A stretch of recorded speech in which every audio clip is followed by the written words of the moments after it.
Hello there, ladies and gentlemen. Oh, God. Yesterday, I marathoned Go-Go Nippon. It was horrible. It was horrible. But I did learn a lot about Japan. And what I did learn was never go. Just stay in Yamaku with Hisao and Hanako. Load. Antiques and pie. The store has a strange musky scent to it. The layout is more like a garage or a store. Its things are strewn around the floor without any immediate semblance of order. The shopkeeper gives us... This guy's gonna be a recurring character, you can tell because they gave him a thing to exist. His face looks weary and tired, and his dress style is distinctly anachronistic. He gives us a polite nod of wisdom before going back to his book. Are you the doctor? Are you the doctor, though? Lily holds tightly onto my arm, and I find myself having split my efforts between making sure we don't miss a potential gift for Hanako and making sure Lily doesn't inadvertently bump into everything. The task is quite difficult given the haphazard way the store is laid out, and the many things poking out the shelves like they're sitting on pieces of furniture. Eventually we safely arrived at an old desk covered in dolls and teddy bears. I think this is the right place. There's pretty much every kind of doll you could imagine here. That should make the choice much simpler, my dear. Could you please pick one for me, Hisao? I had a feeling it would come to this. I picture Hanako in my mind and try to imagine which of the dolls before me would suit her best. The one that's on fire. The one from that Nicolas Cage movie, The Wicker Man. How'd I get burned? How'd I get burned? How'd I get burned? How'd I get burned? My eyes wander across this collection. Each one is exquisite as the one before it. The sheer number of styles is boggling, but eventually one catches my eye. Hey, what about this one? I pick up the small porcelain doll that looks to be at least somewhat affordable. Dressed in a Victorian-era green dress with a little brown hat sticking atop his blonde hair, it looks a little like Lily. I gently pass it to her, who delicately feels her way around the object, wearing a slight look of slight concentration. It certainly feels beautiful. Do you think it would suit Hanako, in your opinion? I think it would. It could look good in a room. In that case, I trust your judgment. Will you be getting her something as well, or shall this be a shared gift? I'm not sure. I think I should get her something myself, but I don't think getting her another doll is a great idea. Maybe... I let my voice trail off as I look around the shop. Resting on a writing table not far from us is a decorative box that catches my eye.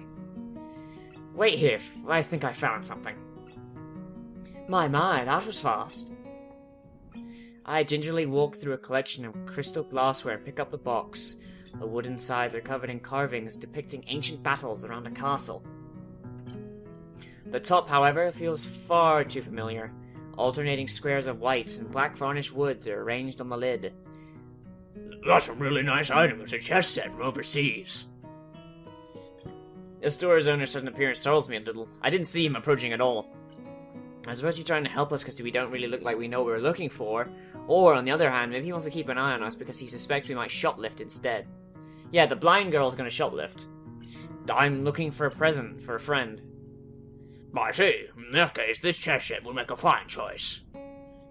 Realization floods into my mind. This is a pretty good-looking set. This is an antique shop. They're not well known for their bargain prices. How old is this? This is a reproduction. My best estimate is about 5 years old. I see. How much? I skipped past that one a little too quickly. I'm sorry. He thinks a little bit for telling me. It's just slightly disconcerting. I'll let you take this now for 7,000 yen, which is $70 American. I balk a little. I wasn't expecting to spend that much, but this does seem perfect. Then again, maybe that's a testament to how well he worked out how much he could make me pay. Okay, couldn't make it 5,000... 550, no luck. 5,000, fuck it, I'm just gonna translate it into dollars. $55, no lower. I'm sold. Oh, we'd also like to get that doll. The store owner visibly looks over my shoulder, focusing on Lily and the doll in her hands. His eyes narrow and he visibly takes a moment to switch mental gears. In the process, his smile drops slightly. I guess that means not everything in his store is a reproduction. Are you quite sure you want that doll, miss? I trust my friend's judgment. I see. Oh, no offense. None taken. If you could please wrap it for me, it would be much appreciated. Yes, of course, but it's $200. Lily reaches into her purse and presents 4 crisp-looking 5,000 yen notes. Here you are, 20,000 yen. The storekeeper dutifully takes them and the doll and proceeds to the counter. I take Lily's arm to guide her there. Are you sure about this? It's okay, I have the funds I need. As I said, I trust your judgment. I feel a little guilty on 2 fronts. Firstly, because Lily has just spent a lot of money on my recommendation, and secondly, because I have a feeling the value of my gift isn't high enough. Nevertheless, Lily does seem to get somewhat awkward whenever the mention of money comes about.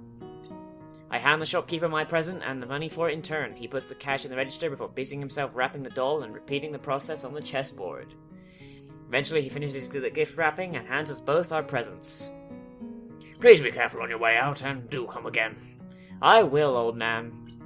I will. Thank you. Indeed, thank you very much, my good man. You sound very old. Well, it did take us all day, but we found something in the end, my dear. That we did. Now that the presents are wrapped, I'm feeling a little impatient to give them to Hanako. It's common reaction to buying gifts, wanting to see the reaction of the receiver as they discover what it is.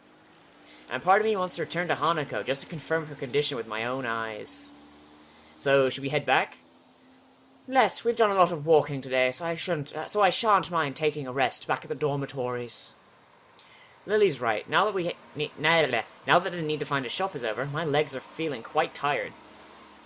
Well then, let's back to the school for us. I'm looking forward to resting for a bit, too. Lily holds out her arm, and I link mine with hers. Together, we make our way back to the bus stop.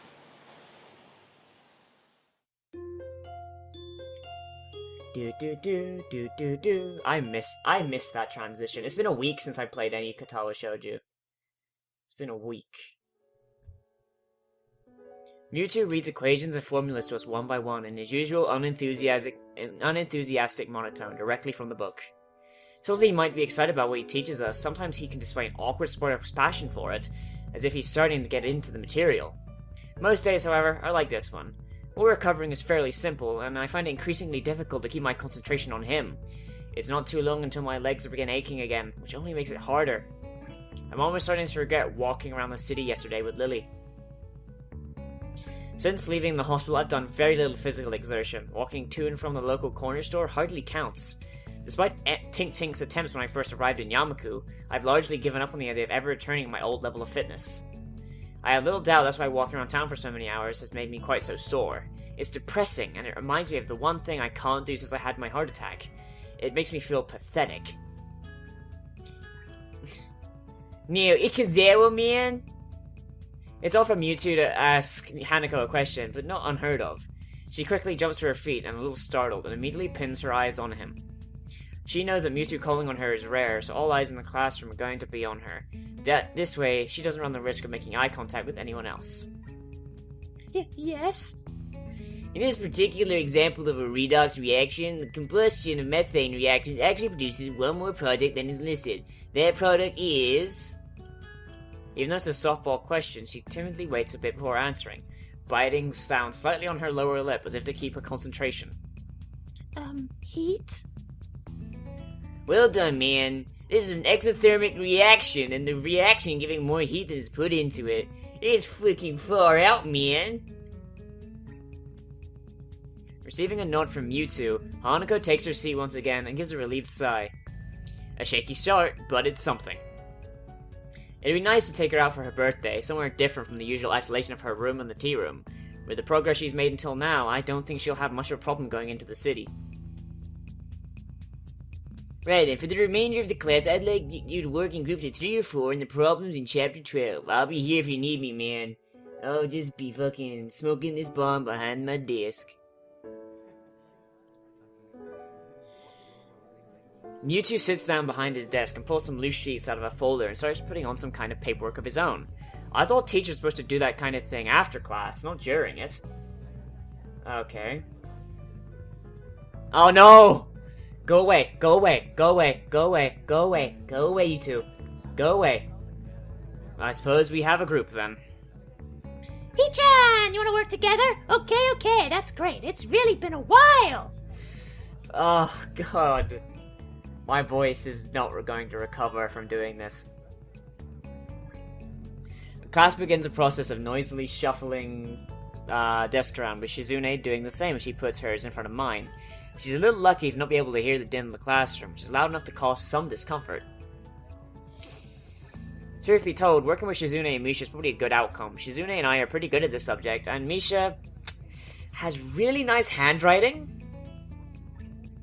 As I look to Misha, I notice a tall figure behind her. The shadow catches Misha's attention as well, and she turns to face the dark-haired observer. There she is! Hey girl, you wanna join our group and get rid of Misha?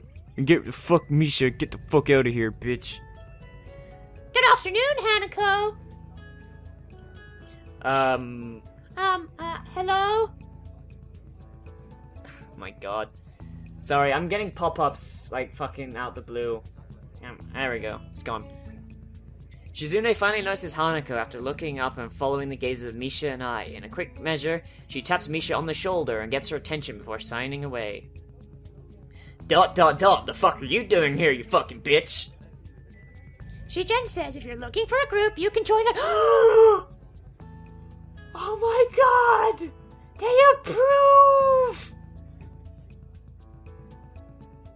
Hanako looks down and blushes a little at the offer. Out of all the people in the class, Hanako is most familiar with the three of us. It's reasonable she'd come to us first.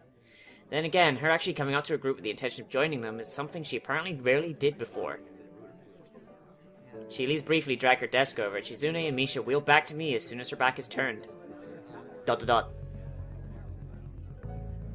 I guess we get to play again, Hee-chan. You hardly ever play with us anymore. I wonder why. You two always seem to have some ulterior motive. ... That hurt, Hee-chan. I'd almost think you were insulting me. But it's Hee-chan, so I know you're joking.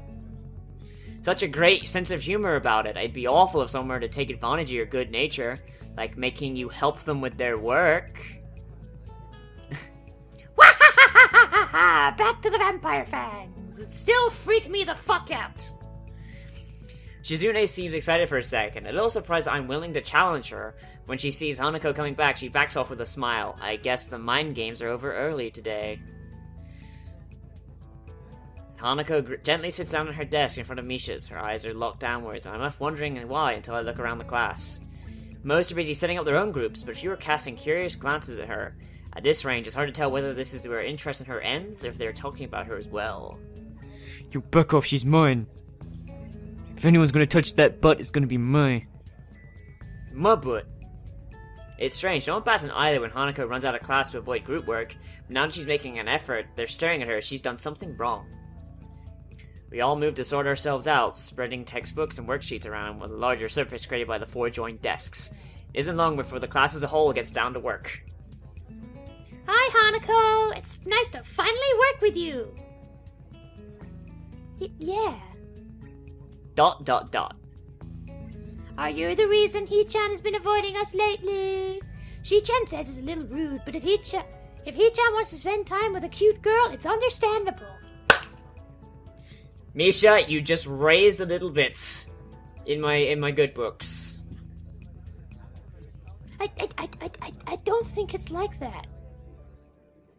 Hanako starts to fidget, unused to this kind of attention.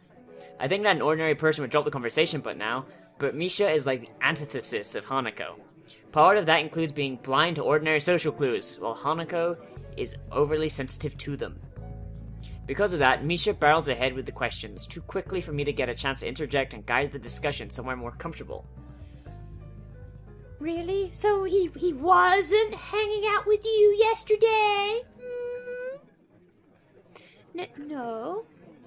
I can feel my cover being blown already. Lily didn't want Hanako to know that we were out buying presents for her, let alone planning out her birthday party. It wouldn't be good for her to find out. I was doing something else. You know how it is. I was doing things in the place. ... Really? I wondered what was so important for Hee-chan to blow us off like that. If it wasn't to spend time with Hanako, then what could it be? It's really interesting. Now this is starting to feel like an interrogation. I'm surprised at how Misha is able to exert such a feeling of pressure without actually intending to. But were you with Lily? Were you with my bitch? Out of nowhere, Hanako manages to stumble on the answer. She may be dreadfully quiet and shy, but she's very intuitive. Whoa, what makes you say that? I never said anything like that. Who told you? Must I murder them? Yesterday, Lily said something similar. ... Suspicious! Hichan, I demand that you explain yourself! Hey, shouldn't we be doing the assignment? But it's so mysterious! Even Hanako wants to know! I turned to look at Hanako. It's true, from the expression on her face, it's obvious that she wants to know as well. And I think we're past the point I could weasel out of having to provide an explanation. I apologize to Lily in my mind. She really did want to keep it a secret, but now it doesn't seem possible anymore. I feel a rush of conflicting emotions, so I jumbled it. I can't readily identify them, but they crash around in my head and I try to calm down and speak. Alright, I'll tell you. I went into town with Lily, but it isn't what you think. Lily and I were, for Hanako's birthday, the cat is out of the bag. It looks like Hanako is taking it a little better than I thought she would. A brief silence passes around our little group as Shizune and Misha look at each other sheepishly. I can tell they didn't expect their game to turn out like this. Yeah, look at you. You're jealous, Shizune. You're jelly. You're jelly of what we have. You're so fucking jelly. I am never gonna touch your butt except when I replay through the game to do your storyline. Misha looks up to Hanako in order to apologize and then pauses. Hanako is staring at the middle of her desk and barely moving, a maudlin expression on her face. I guess I was wrong about her taking it well. Hanako, I'm sorry. There's a few seconds pause, but Hanako lifts and shakes her head. It's okay. Her expression looks odd since she's Her expression looks odd, like she's very tired. That doesn't seem natural, but it's nothing alarming. Nobody really wants to continue with the current conversation, so we open our textbooks and begin our group work. This is pretty dull. While the equations we're supposed to be worked out as a group will take a while, most of it's going to be boringly mechanical. It also doesn't help that while she didn't go as bad as it could have, it's left an awkward atmosphere around us. Still, we manage. Shizune's face betrays that she has the same expectations of our work as I do, and the two of us begin to write out our group's results. Misha, on the other hand, is scrunching up her lips very visibly, trying to take heads or tails of what we're doing. Hanako is looking on quietly, absorbing what we write and what I say. She usually has to say, "This music is so fucking eerie." Oh my god, this music is giving me the fucking chills. It's a shame her attendance is so unreliable, but with the way she takes in information, I think she'd do quite well in class if she actually followed the lessons regularly. I wonder if this might be why Shizune seems so hard on her. Hey, Hanako, do you understand this? Misha looks at Hanako, but I suspect her hope is to find a more comrade in ignorance rather than genuine help. Not really, I guess. I'm surprised by how tense she isn't answering, but she settles back down. She breathes out, and the way her upper body and lower head reminds me of a deflating balloon. You okay? I could go over this bit if you want.